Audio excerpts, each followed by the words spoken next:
Euzu billahi mineşşeytanirracim. Bismillahirrahmanirrahim. Elhamdülillahi rabbil alamin. Elhamdülillahirrahmanirrahim. Elhamdülillahi gafurur rahim. Allahumme entallaha la ilahe illa ent el-vahidul ahadus samed ellezî lem yelid ve lem yulad ve lem yekun lehu kufuven ahad. Rabbi şrah li sadri ve yessir li emri ve ahlul uqdeten min lisani yefkahu kavli. Rabbi zidni ilmen ve fehmen ve elhiqni bis salihin. Esselamu aleyküm ve rahmetullahi ve berekatuhu değerli kardeşlerim. Aleykümselam. Allah Azza ve Celle hamdü sanalar olsun. Bir daha bizleri öz zikri etrafında bir araya topladı. Həqiqətən nə xoş bizim halımıza ve bir daha nə xoş bizim halımıza ki, beləsi gözəl bir gündə, ağ günlərdə, həmçinin üzü Ramazana gedən bu gecələrdə Allah Azza ve Celle bizləri öz zikrini xatırladır ve Ramazana böyük bir hazırlığın içində olmağımızın təsəvvürünü bizdə formalaşdırır ki, Allahu Teala bizlərə tövfiq etsin. Tövfiq etsin ki, Ramazana qovuşmağa, onu gözəl şəkildə ihya eləməyə və oradan bağışlanmış şəkildə çıxmağa müvəffəq olaq. Deməli, bugünkü dərsimiz sözündə durmaq və vədini yerinə yetirməkdir. Yəni, buna bir növdə əhdə vəfa etmək kimi, daha doğrusu bunu bir növdə əhdə vəfa göstərmək kimi də anlaya bilərik ki, İmam Rahmetullahi Aleyh ayətlərə yer verir dərsimizin əvvəlində və Allah Azza ve Celle'nin El-İsra surəsi 34-cü ayətdə bizlərə bildirdiyi ayətini qələmə alır. Rəbbimiz buyurur ki, Estağfirullah və əvfu bil əhdi innəl əhdə kənə məs'ulə. Əhdə vəfa edin, çünki insan əhd barəsində qiyamət günü cavabdehdir. Bəli, qardaşlar, deməli, Rəbbimiz Azza ve Celle buyurur ki, əhdə vəfa edin. Əhd dediyimiz nədir? Əhd həqiqətən iki insanın arasında sözlü bağlanan bir şeydən savayı iki könlü bir-birinə yaxın eləyən bir ittifaqdır. Yəni ki, iki insan sözlü olaraq bir-birlərinə bir şeyləri əhd eləyə bilərlər. Lakin bu sözdə qalmağı ilə həqiqətən Allah Azza ve Celle ona vermiş olduğu bərəkəti ondan alar. Məsələn, sözdə qalmaq dediyimiz zaman nəyə nəzərdə tuturuq? Bir insan sadəcə söz olsun deyə birisinə əhd eləyirsə, yəni ki, sən get, narahat olma, biz sənin üçün dua edəcəyik, biz sənin ticarətini irəli aparmağa çalışacağıq, biz sənin gerdə buraxdıqlarına nəzarət edəcəyik, deyərsə əgər, bu əhd deyil. Bu sadəcə olaraq bir insanı xoşnut eləmək, yəni süni xoşnut, xoşbəxt eləməkdən başqa bir şey olmadığından dolayı Allah Azza ve Celle o iki dənə könlü bir-birinə yaxınlaşdırmaz. Və Allah Azza ve Celle bu ürəksiz dediyindən dolayı həmən insan, o insanı o iş üzrə müvəffəq eləməz. Yəni, qardaşa çıxıb getdiyi təqdirdə, o onun malına nəzarət eləməz, o onun ticarətini irəli aparmağa çalışmaz, o onun övladlarına əmi kimi himayədar olmağa çalışmaz və həmən qardaşın və yaxud da əhd olaraq get də biz bunu sənin üçün, mən bunu sənin üçün edəcəm dediyi insanın gerdə buraxdığı heç bir şeyə nəzarət eləməz. Çünki onun dediyi yalnız sözdəydi. Baxın, alimlərimiz deyir ki, əhd belə bir şeydir ki, bayaq da zikr etdiyimiz kimi, iki könlü bir-birinə yaxınlaşdırar, iki qəlbi bir-birinə yaxınlaşdırar və gedən insan həqiqətən də bir müddətdən sonra arxada qalan insanın ağzından çıxarmış olduğu sözün təsirini hiss eləyər. Baxın, düşünək ki, rabitə dönəmi bitir. Yəni, rabitə, əlaqələr, heç bir şey yoxdur. Bir insan digərindən xəbər almaqdan ötürü sahabənin vaxtında Allah tamamına razı olsun. Necə idi? Biri-birindən xəbər almaqdan dolayı 4 ay ulaq dedikləri həmən o elçi yolda at təpərmiş, at qaçdırarmış. Dəvə belində keçirdərmiş o vaxtını, bir dənə məktubu aparsın. 4 aylıq məsafəyə. Amma indi rabitə var, texnologiya var. Allah Azza ve Celle bizlər üçün asanlaşdırıb. Sözümü nəyə gətirirəm? Bir insan qardaşının ona vermiş olduğu sözü arxasında tutmağını bir könüldən digər könülə gedən, belə deyək, enerji vasitəsilə, ilham vasitəsilə hiss eləyərdi. Həqiqətən hiss eləyərdi. Bax, Allah Azza ve Celle gedən tərəf arxada buraxdıqlarından dolayı yəqində olsun istəyirsə, onun qəlbinə bir şeyləri ilham eləyər. Ya sənin qardaşın naqis çıxdı, yəni verdiyi sözə əməl eləmədi, sadəcə olaraq bu söz olsun deyə dedi bunu, ya da həqiqətən də sənin buraxmış olduğun bütün əmanətlərə sahibçidir. İnsanoğlu vallahi, bax mütəfəkkirlər deyir ki, vallahi və yenə vallahi ki, insanoğlu bunu hiss eləyər. Allah-u Teala onun qəlbinə ilham eləyər bunu. O bir müddətdən sonra ya səkinət içində olar qəlbi, ya da narahatlıq içində olar. Ki, geridə bıraxdığı bu qədər şeyin başına özünün belə bir şey istəmədiyi təqdirdə get də mən buna başçılıq eləyərəm, mən himayədarlıq eləyərəm, mən gözətçilik eləyərəm deyən qardaşının nadanlığını, varsa nadanlığı onu hiss eləyər. Və yaxud da mərdliyi varsa, yəni həqiqətən də əhdinə vəfa göstərən birisidirsə, bunun səbəbi ilə qəlbi səkinət tapar. Yəni bu iki halı Allah-u Teala ona hiss elətdirər. Çünki əhd bir vəfa işidir. Ona görə bu sözdə qalmalı deyil, insanoğlu verdiyi sözə, vermiş olduğu insandan asılı olmayaraq, o insanın kimliyindən asılı olmayaraq vəfa göstərməlidir. Və Allah Azze ve Celle buyurur ki, bundan dolayı qiyamət günündə cavabdeh olasınız. Baxın, görün həqiqətən bir əhdi bağlamaq xüsusunda insanoğlu nə qədər cavabdeh daşıyır. Söz olaraq vermiş olduğun əhdə cavabdehlik daşıyasan qiyamət günü.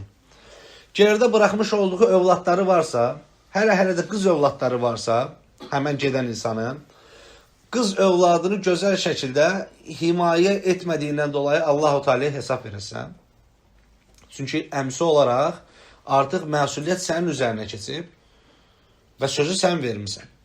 Və artıq Nəbi sallallahu aleyhi və səlləmin kullukum ra'in, kullukum məs'ulun dediyi, hər biriniz çobansınız və hər biriniz öz rəiyyətindən məsulsunuz dediyi o sən, yəni o kimsə olan sənin rəiyyəti böyümüş olur.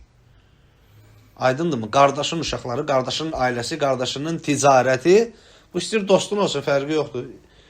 İslam hər birimizi öz çatısı, damı altında qardaş eləyib. Biyoloji olsun, qeyri-biyoloji olsun, heç bir fərqi yoxdur. Övladlarından dolayı hesab verəsən. Vermiş olduğun sözdən dolayı qiyamət günü hesab verəsən. Malından dolayı, onun malından dolayı hesab verəsən. Onun ümumi olaraq gerdə buraxmış olduğu hər bir şeydən dolayı qiyamət günü hesab verəcəksən. Allah Azze ve Celle bunu bizə belə bildirir ki, hər biriniz cavabdeh olasın. Hər biriniz bundan dolayı cavabdeh olacaqsınız. Və dəyərli qardaşlar, biz bilməliyik ki, həqiqətən ağzımızdan qarşı tərəfə bir söz çıxırsa, bunu tuta biləcəyiksə çıxardaq. Heç kim bizi məcbur nəyəsə buraxmır. Heç kim bizi bir məsuliyyət altında sıxışdırmağa çalışmır. Və insanın ən gözəl hallarından birisi də budur ki, insan yox deməyi bacarsın. İnsan yox deməyi bacardığı təqdirdə, Allahın izni ilə yox deməyi bacardığı təqdirdə, Allah-u Teala'nın qatında hesab günü o ağır yükdən qurtulmuş olacaq. Biri var ki, yox deməyi bacarmayasan, xeyr qardaşım, mən sənin üçün ancaq dua eləyə bilərəm. Mən sənin istər oğlan olsun, istər qız olsun, övladlarına uzaqdan uzağa bir şeylər etməyə çalışaram. Onlar üçün nəsə etməyə çalışaram. Tamamilə məsuliyyətin altına girə bilmərəm. Yəni, bundan dolayı haqqını halal elə. Amma bir qədər köməklik etməyə çalışıram deyərək özünü məsuliyyətin altından çəkərsə, yəni bir əhd verməzsə, bir söz verməzsə qarşı tərəfə, Allah Azze ve Celle'nin izni ilə hesab günü bundan dolayı hesaba çəkilməz və bir, belə deyək, cəzaya tuş gəlməz yəni. İsabət olunmaz ona bir cəza. Və lakin yenə deyirik, kim önə atılarsa, bunu edəcəyini söylədiyi təqdirdə geriyə durarsa, Allah Azze ve Celle'yə verməsi gerəkən böyük bir hesab vardır. Çünki Rəbbimiz Subhanahu ve Teala buyurur ki, əhd barəsində qiyamət günü həmən kimsə cavabdehdir. Yəni hesaba çəkiləcək o kimsə əhd barəsində. Və əhdin özü qarşı tərəfin tamamən bütünlüklə haqqını öz üzərinə cəlb etmək deməkdir. Bayaq zikr etdiyimiz kimi, övladlarından belə, malından belə, onun adından belə, yəni gerdə buraxıb getmiş olduğu məscid əhlinin arasında bir adı var idi onun, falankəs oğlu falankəs deyə. Onun adını belə qorumalısan sən. Onun arxasınca digər insanlar qəflətdə olub qeybət etdiyi halda, onların ağzının üstündən lisan-ı dillə vurmalısan yəni. Sözlə onların səsini kəsməlisən ki, o mənim qardaşımdır, o özü burada yoxdur, onun adı mənim adımın üzərinədir. onun səsini kəsməyə bacarmalısan. Yəni onun adı da həmsinin o bəldədə, özünün qoyub getmiş olduğu o bəldədə sənin adının altındadır, himayənin altındadır. Ona görə başda da onun adını nə etməlisən, qorumalısan. Əgər onun bütün şeylərini qorumağa əhdini ona vermisənsə, sözünü ona vermisənsə. Və Rəbbimiz Azza və Cəllə növbəti ayət-i cəllədə buyurur ki: وَأَوْفُوا بِأَحْدِ اللّٰهِ اِذَا أَحَدْتُمْ Əhd etdiyiniz zaman Allaha verdiyiniz əhdi yerinə getirin. Baxın, bayaq vermiş olduğumuz insanlara əhd idi. Yəni iki insanın qarşı-qarşıya durub da əhdləşməsi idi. Birisinin digərinin hər bir şeyinə məsul olacağını və o geri dönənə qədər onun əmanətçisi olacağının əhdini verdi. Və digəri də bu əhdi qəbul elədi və onun səmərəsi olaraq bir vəfa göstərildi. Və yaxud da vəfa göstərilmədi, insan hesab günü bundan cavabdeh tutuldu. Və Allah Azza və Cəllə burada deyir ki, əhd etdiyiniz zaman Allaha verdiyiniz əhdi yerinə yetirin. Biz bilirik ki, sahabədən Ənəs ibn Nadir radiyallahu anhu teala Bədir savaşına qatıla bilmir. Bədir savaşına qatıla bilmədiyindən dolayı gəlir, çox heyfislənir və deyir ki, Ya Rabbi, mən Bədirə qatıla bilmədim. Xeyirli insanların zümrəsində iştirak eləyə bilmədim. Əgər and olsun ki, sən bir daha Peyğəmbərinə və onunla bərabər olanlara bir cihad nəsib eləsən, müşriklərə qarşı bir döyüş, bir qəzvə deyə nəsib eləsən, bu lütfu bizim üzərimizə ehsan eləsən, mən səni müsəlman gəncinə necə olur göstərəcəm. Mən sənə müsəlman kişi nətər olur göstərəcəm.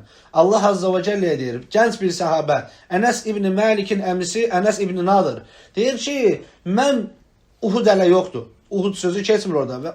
Və lakin deyir ki, bir cihad nəsib olsun, mən sənə müsəlman gənc necə olur göstərəcəm. Müsəlman kişi necə olur?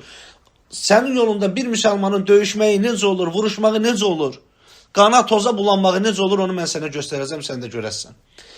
Və Allah Azza və Cəlləyə bir əhd verir.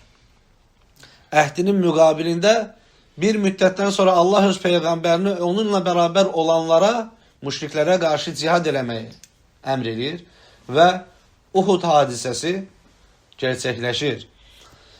Peyğəmbər sallallahu aleyhi və səlləmin şəhadətini, xəbərini eşidən müsəlmanlar pərəm-pərəm olur, parçalanır, hərəsi bir tərəfə dağılır. Və Ənəs ibn Malik deyir ki, mən baxdım ki, deyir, bütün insanlar deyir, Uhud dağının vadisinə doğru deyir, qaçırlar. Və orada özlərinə bir bufer zona formalaşdırırlar, yəni qoruma xətti formalaşdırırlar ki, yaralılarına baxsınlar, döyüşə bilənləri yenidən meydana qayıtsın və o vaxta qədər özlərini müdafiə eləsinlər. Və yaxud da Peyğəmbər sallallahu aleyhi və səlləmin ölüm xəbəri həqiqidirmi, yoxsa yalandırmı deyə bir məlumata sahib olsunlar, ondan sonra meydana qayıtsınlar. Lakin deyir, gördüm ki, əmim Ənəs ibn Nadir deyir, müşriklərin üzərinə gedir. Və onu deyir, Sa'd ibn Muaz deyir, Ənsardan olan Sa'd bin Muaz qarşılayır və deyir ki, ey Ənəs, sən tək başına hara gedirsən belə? Görmürsən, İslam ordusu geri çəkildi. Və Ənəs ibn Nadir deyir ki, vallahi deyir, Uhudun ətəklərindən cənnətin qoxusunu alıram deyir. Uhudun ətəyindən cənnətin qoxusunu alıram deyir. Bir zaman Xalid ibn Vəldə nə dedilər? Müsəlman yoldaşları, silah dostlar dedi ki, ey Xalid, 60 min nəfər üzərimizə gəldiyi təqdirdə biz bir oğuz müsəlman onlara nə edəcəyik? Xalid ibn Vəlid, Allahu Teala'ya qılıncım yerə düşənə qədər sənin yolunda vuruşacam, ya Rabbi, əhdini verdi deyə, dedi ki, sizlər qayda bilərsiniz. Mən sizə heç nə demirəm, sizlər qayda bilərsiniz, çəkinin dala. 60 min dənə ölüyə bir dənə diri bəs eləyər. 60 min ölüyə bir diri bəs eləyər.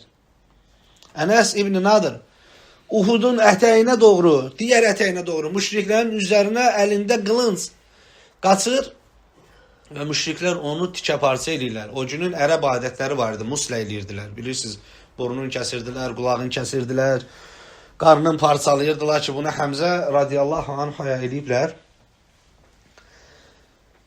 Və elə bir hala gəlib çatmışdı ki, Ənəs ibn Nadir bacısı əyağındakı doğum xalından, doğum ləkəsindən tanıyır onu. Bir dənə əyağındakı xaldan tanınır. Üzü, gözü o qədər parça halında, parçalanmış haldaydı. Lakin Allahu Teala vermiş olduğu bir əhdi nəldi yerinə gətirdi.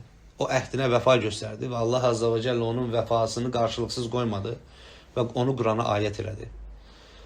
Və Rəbbimiz ayət-i cəllədə buyurdu ki, Əhzab surəsində Estağfirullah minəl mu'mininə ricalun mə sadaqallahu əhədallahu aleyh.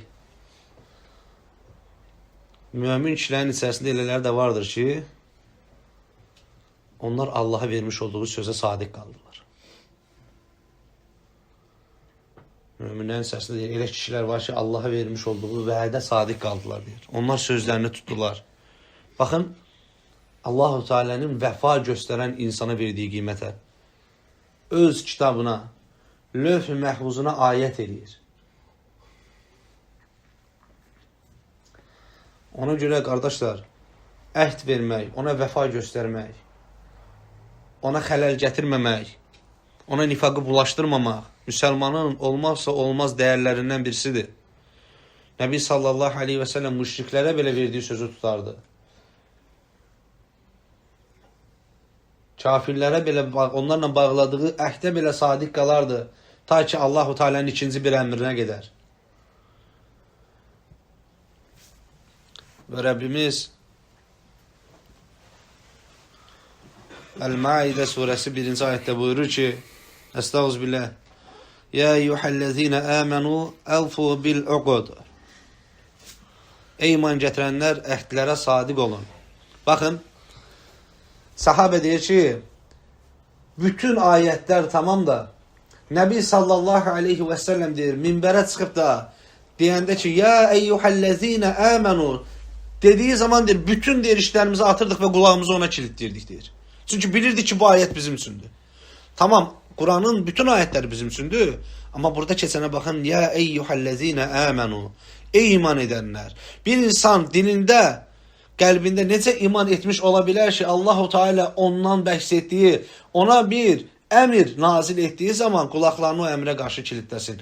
Qəlbini o əmrə qarşı kilitləsin. Rəbbimiz buyurur ki, Ya eyyuhəl-ləzīnə əmənu, əlfu bil-uqud. Ey iman gətirənlər, əhdlərə sadiq olun. Ya eyyuhəl-nəs demir. Ya eyyuhəl-insən demir. Ya eyyuhəl-ləzīnə əmənu deyir. İman gətirənlər, bax. İman gətirdiyini söyləyənlər, müsəlmanların zümrəsində, müsəlmanların səhvlərində dayananlar. Əhd verdiyiniz zaman, istər aləmlərin Rəbbi olan Allaha olsun, istər insanlara olsun, qardaşına, bacına və yaxud da valideynlərinə, qohumlarına və yaxud da qonşuna olsun, əhd verdiyin zaman əhdlərə sadiq olun deyir. Bu, iman edənlərin vəsfidir. Anlaşıldı mı? Bu, iman edənlərin vəsfidir. Qulağımızı açıb əmri qəbul etdiyimiz və icraatında böyük bir şücaət göstərməyimiz gerəkən bir feildir bu. Bir əmirdir, bir xitab növüdür. Ona görə qardaşlar, Rəbbimiz bizə əhd verdiyimiz zaman ona sadiq olmamızı istəyir. Yəni, qardaşım, mən sabah səninlə gələcəm, bir qardaşımızın gedəcək atasını, əmisini, qardaşını xəstə ziyarət eləməyə. Bunu dedim mi, sənin o evdən cənazən çıxmadığı təqdirdə və yaxud da güclü bir zərurətin olmadığı təqdirdə, qardaşım, əlin məhkumdur ki, sən gedəsən, orada iştirak eləyəsən. Yəni, üzür gətirə biləcəyin bir şey yoxdursa ciddi mənada. Üzür gətirə biləcəyin bir şey yoxdursa ciddi mənada, sənin əlin məhkumdur ki, orada iştirak eləyəsən. Ona görə, qardaşlar, birinci vermiş olduğumuz sözün ağırlığına fikir verək. Nə ilə bağlı söz veririk? Həqiqətən də biz o sözü tutacaq potensialda insanıq mı, yoxsa deyilik mi? Buna baxmalıyıq. Bəli, edə biliriksə, bunun sözün veririksə, Allahın izinə nə?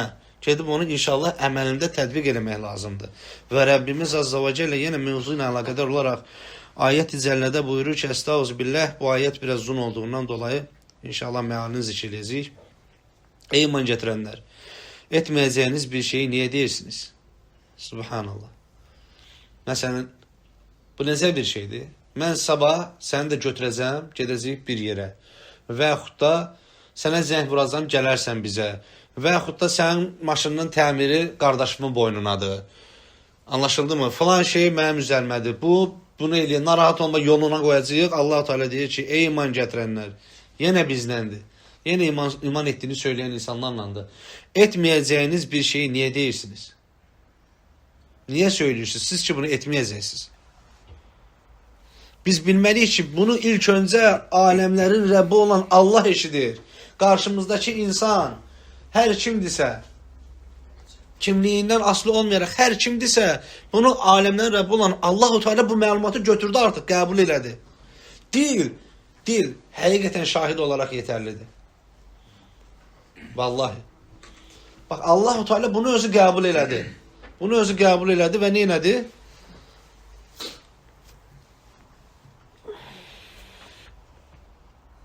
Və dedi ki, etməyəcəyiniz şey haqqında niyə danışırsınız?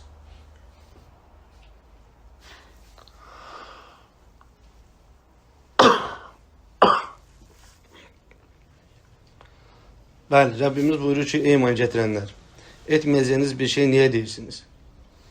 Etməyəcəyiniz bir şey demək Allah yanında böyük qəzəbə səbəb olar. Hətta alimlərimiz deyir ki, istəyir mütəqaddim olsun, istəyir mütəəxir olsun, Allah-u Teala insanın etmiş olduğu həsənətlərini deyir, ondan alar deyir. Və yaxud ona vermiş olduğu ehsanları Allah Azza və Cəl onun üzərində əksildər, ondan tamamilə alar. Çünki yenə deyirəm, müsəlmanın ən birinci insanlar tərəfindən insanları əmin etməsi gerəkən iki şeyi var. Onlardan birisi əlidir, birisi də dilidir. Yəni, digər insanlar müsəlmanın həm əlindən, həm də dilindən əmin olmalıdır. Ona görə, qardaşlar, əlimizlə etdiyimizə və dilimizlə söylədiklərimizə fikir verməliyik. Fikir verməliyik ki, həqiqətən biz ağzımızdan çıxartdığımız söz bu insanın qəlbini mutmain eləyir və lakin ondan sonra biz həmən o qəlbə nə etmiş oluruq? Xəyanət etmiş oluruq. Vəfasızlıq göstərmiş oluruq. Çünki əhdin özü vəfa gərəkdirən bir şeydir. Və Əbu Hüreyrə radiyallahu anhdan rivayət olunur ki, Rasulullah sallallahu aleyhi və səlləm belə buyurdu. Münafiqin əlaməti üçdür. Münafiqin əlaməti üçdür buyurdu. Danışanda yalan deyər, söz verəndə sözündə durmaz, nə isə əmanət edildikdə xəyanət edər. Baxın, Allah Resulü sallallahu aleyhi və səlləm buyurur ki, nifaqın halından danışır bizə və sidqin halından danışır. Birrin halından danışır və fucurun halından danışır. Və buyurur ki, Estağfirullah, İnnə sidqə yəhdi iləl birrə və innəl birrə yəhdi iləl cənnət. Doğru söyləmək insanı birrə çatdırır. Bir nədir? Bütün xeyirləri öz içində ihtiva edən o şeydir. Və innəl birrə yəhdi iləl cənnəti. Və bir də insanı cənnətə aparır. Və innəl kəzbə yəhdi iləl fucur və innəl fucurə yəhdi iləl nər. Və yalan söyləmək insanı fucura aparar. Fucur nədir? İçində bütün pislikləri ehtiva edən o şeydir. Və innəl fucurə yəhdi iləl nər. Və həmən fucur da, həmən pisliklər toplusu da insanın nə eləyər? Nəticə etibarilə o da aparar. Və Allah Resulü sallallahu aleyhi və səlləm buyurur ki, kişi yalan danışa-danışa Allah qatında kəzzablərdən yazılar. Kəzzəblərdən, yalancılardan yazılar. Və yenə buyurur ki, kişi doğru danışa-danışa Allah qatında siddiqlərdən yazılar, sadiqlərdən yazılar. Ona görə, qardaşlar, dil, yenə də deyirəm, dil çox önəmli məfhumdur. Bizim həm dünyamız üçün, həm axirətimiz üçün çox önəmli bir məfhumdur. Ağzımızı açdığımız zaman ağzımızdan çıxan söz artıq çıxdıqdan sonra bizim deyil. Ona görə sadiq olmalıyıq. Ona görə riayət eləməliyik ağzımızdan çıxan sözə. Allah Resulü buyurur ki, danışanda yalan deyər. Artıq bu insanın özündən asılı deyil.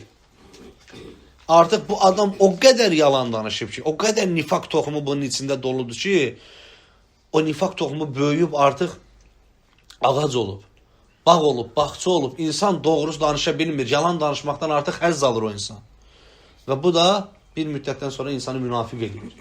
Və Allah Resulü sallallahu aleyhi ve sellem buyurur ki, söz verəndə sözündə durmaz. Biz bilirik ki, onsuz da yalancıların vəsfidir də. Yalan danışmağı sevən bir insan verdiyi sözdə nəticə etibarıyla nə olur? Söyləmiş olduğu yalan sözlərdən birisi olur ki, onda da niyə dursun ki? Bunun üçün bir mahiyyəti yoxdur. Bu adamın yaşantısı budur. Və yenə Nəbi aleyhissalatu vesselam buyurur ki, nə isə əmanət edildikdə xəyanət eləyər. Yəni, iki dənə böyük bir vəsfin, yəni fıskda böyümüş bir böyüklükdə vəsfin, üçüncü argumenti də, üçüncü qrafiki də nə olar? Üçüncü qrafikdə əlbəttə ki, ona bir şey əmanət edildiyi zaman o əmanətə qarşı xəyanət içində olar. Bax, Əbu Bəkir radiyallahu anh deyir ki, İnnə sidqə yəhdi iləl Əbu Bəkir radiyallahu anh buyurur ki, söz əmanətdir. Əs-sidqə əmanə. Söz deyir, əmanətdir deyir. Vəl-kəzbü xiyanə. Yalan isə xəyanətdir. Bax, ona görə insan ağzından çıxdığı zaman sözü bilməlidir ki, bu söz nələrə mail oluna bilər. Nələr bunun tərkibində öz nəticəsini tapa bilər. Bu söz hara qədər gedib çıxa bilər. Onun dünyasını və axirətini öz içində ehtiva edərək həmsinin. Vəl-kəzbü xiyanə. Deyir, xəyanət də deyir, yalan da deyir, xəyanətdir. Yəni, o insana bir şeyləri əmanət edərsən. Birinci söz olmaqla, ki, onun da yetəri qədər bir ağırlığı var o sözün. Ən sonunda da öz əhlini olmaqla, ki, o sənin həm dünyan, həm də axirətindir əhlin və həmçinin, belə deyək, sənin dəyərindir, dəyərlərindən bir dəyərdir. Qarşı tərəf yalan söz söyləməsi, yalan sözün sahibi olmasından dolayı nə edir? Sənin vermiş olduğun əmanətlərə xəyanət edir. Çünki yalancı bir insandan nə güvən gözlənilər, nə də sadiqlik gözlənilər ki, Allah Resulü sallallahu aleyhi və səlləm buyurur ki, münafiqin hallarından birisidir. Və Müslim bu hədislə bağlı bir dənə rivayət eləyir, bir artırım eləyir və buyurur ki, oruç tutsa, namaz qılsa, müsəlman olduğunu desə də. Yəni, o insan oruç tutsa da, namaz qılsa da və müsəlman olduğunu desə də belə, digər üç vəsfin sahibi ola bilər. Həm yalan danışa bilər, həm söz verəndə sözündə durmaz, həm də ona bir şey əmanət edildikdə xəyanət edir ona. Hətta namaz qılsa, oruç tutsa belə. Ona görə, qardaşlar, beləsi hallardan Allaha sığınmaq lazımdır. Və insanoğlu fərasət sahibdir. Allah Resulü sallallahu aleyhi və səlləm buyurur ki, mömin deyir, fərasətli mömin bir dəlikdən 2 dəfə sancılmaz. Ona görə biz elə insanları gördüyümüz zaman, onların birinci bu səhvlərindən sonra ikinci bir şansı verməməliyik o insanlara.